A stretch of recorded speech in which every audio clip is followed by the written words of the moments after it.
kätte on jõudnud 4. ning viimane täispikk päev Napolis. Hommikusööku me ei söödud, klassikaline koht, espresso, mingi nimega koht, kohe Garibaldi jaama lähedal. Oleme juba pisiklientideks muutunud seal. Head saiakesed, hea kohv, mõnus sükene rahulik keskkond. Tänaseks meil plaane ei ole, vaatame lihtsalt Napoli päeval ringi, shoppame, vaatame, mis meil esimese päevaga nägemata jäi. Ja võtame veidikene rahulikumad loodetavasti. Puhkame?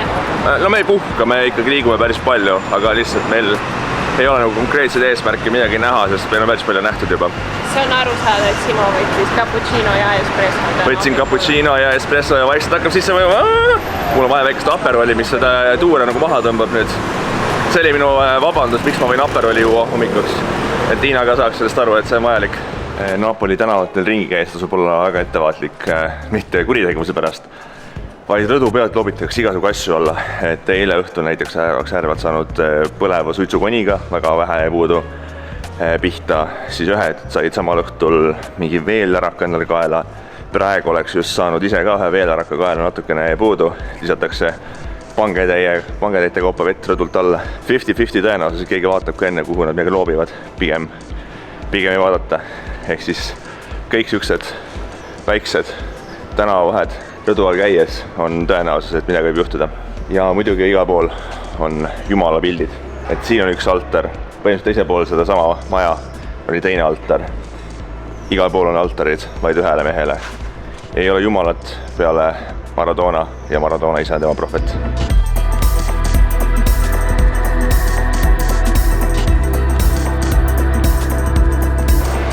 Ja esimene Cuopo tuleb ka kohe ära ilusti teeäärsest kohvikust. See peaks olema selline paneeritud kala, fritüüritud kala. No ma loodan ka, see lõhneb nagu kala, nagu oleks fritüürist läbi käinud. Loodetavasti maitseb ka hästi.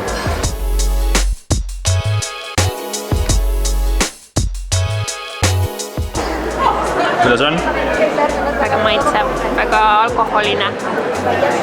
Midagi Simole.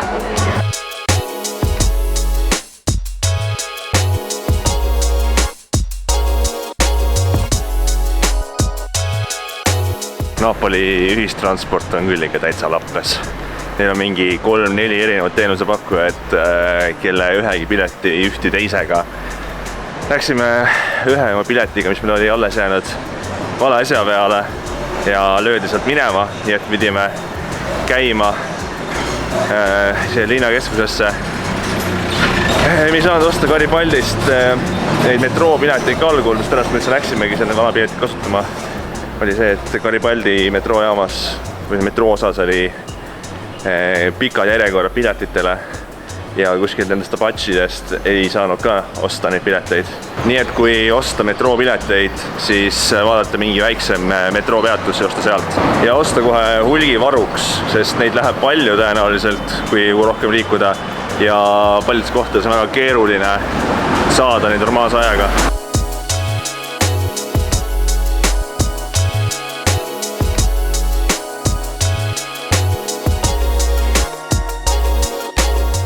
Vahepeal on olnud väikene paus.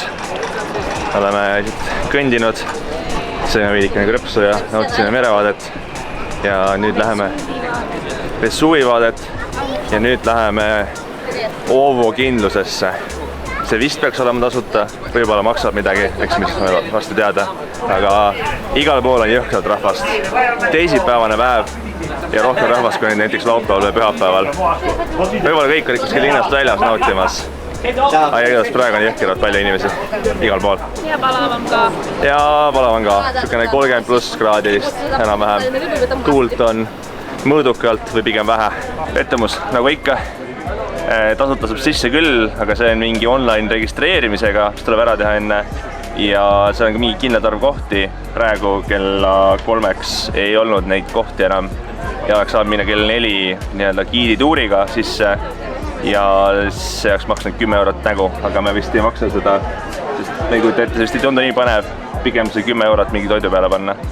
Ma arvan, et see on meeldejäävam osa.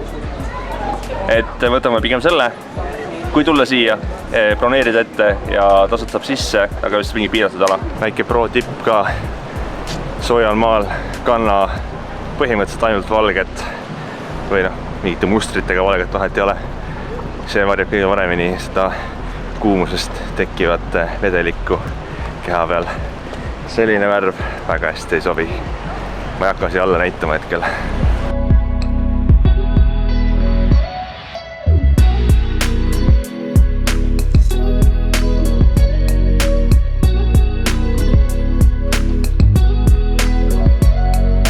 Siin käib korralik pidu, vähemalt mingid akrobaadid ja muidu kaskadöörid ja vehkijad igasuguste taldrikutega esinevad siin. Kahjuks lähemale väga ei palju pääse, aga natukene äkki nägin. Ja samuti on joodud natukene aperoli, natukene limoncello spritsi ja nauditud seda jubedat feels like 36 degrees kuumust. Meie küll naudime loojangutega, kus meiega naudivad veel vähemalt paarsada, kui mitte tuhatkond inimest. Terve see vee äär on rahvast täis ja tõenäoliselt see osa, mida me ei näe, on ka rahvast täis. Ehk siis inimesi on palju. Tere tulemast Napolisse augustikuus. Ärge tulge, nagu päriselt ka, ärge tulge. Aprill, mai, september, oktoober tõenäoliselt on okeid. Juuni, juuli, august ma ei tuleks. Ja ma tulin, aga ma ei tuleks. Aga hakkabki läbi saama meie Napoli seiklus. Mis sulle kõige rohkem meelde jäi? Mis on kõige parem asi Napoli juures? Vesuvius ei ole Napolis vist või on, ma ei tea.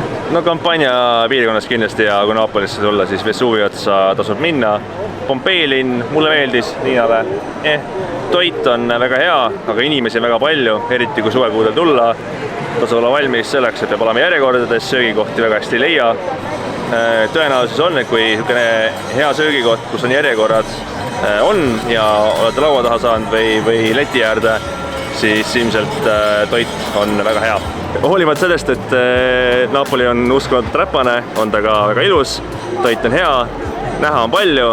Vaatame, kas meie kunagi tagasi jõuame, aga kui õigel ajal tulla ja masse vältida, siis tegelikult on päris mõnus koht, kuhu tulla. Tuleb olla valmis väikeseks kultuurishokiks, eriti kui tulla Põhja-Euroopast, aga üldjoontes kindlasti mõnus koht.